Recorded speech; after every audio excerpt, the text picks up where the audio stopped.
I worked hard to get these things to light up right. I worked hard to get that light to light up. And there they are. And over here, I have my panel. I guess I'm going to go back to the old one. It's raining. I think I'd go for a small walk, get some exercise, and, do what I got to do. Did a lot of work to get what I needed to, work out. I'm not upset. The weather's foul anyway. And I like the way it's in there and it's all in one concealment. That street light broke, so I utilized it the best I can.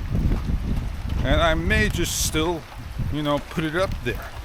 I got a remote control now. That's a good thing, right?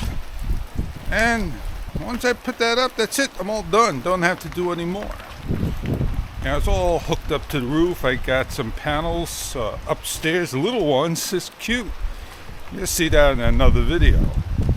Well, that's it for now. Talking about the solar fence and light that I got worked on. I hope you enjoyed.